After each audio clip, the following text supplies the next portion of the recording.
Nega sevgi bunchalar og'riq beradi?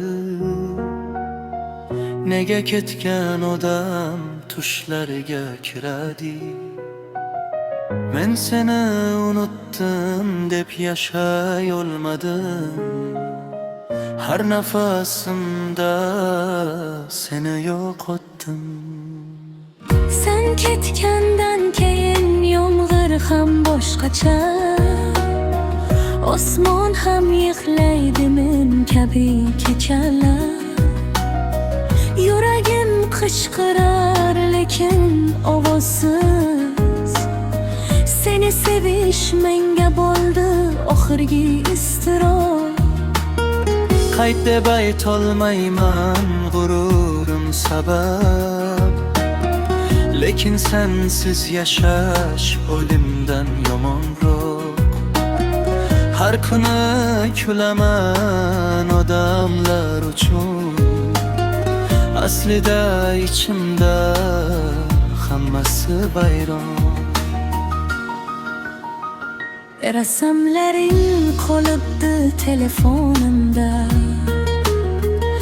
o'chira olmayman, qo'llarim titrar. Biz yozgan orzular chang bosib yotibdi. Sevgi deganlari nahot shunchalik yolg'on? Men seni ayblamayman ketganing uchun. Balki takdir bizi ayirdi sekin.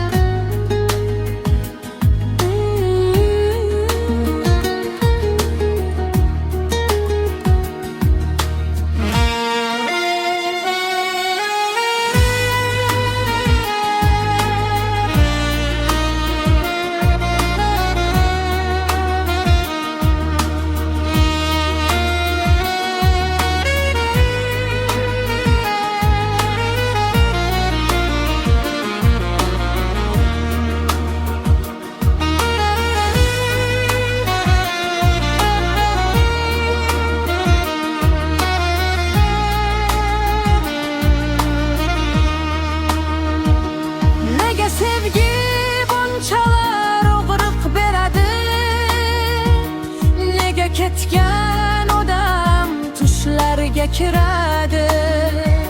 Men seni unutdim deb yashay olmadim. Har nafasimda seni yo'qotdim. Sen ketgandan keyin yomg'ir ham boshqacha, osmon ham yig'laydi men kabi kechalar. Yuragim qichqirar lekin ovozsiz. Seni sevish menga bo'ldi oxirgi iztirob. Qayt deb aytolmayman g'ururim sabab, lekin sensiz yashash o'limdan yomonroq.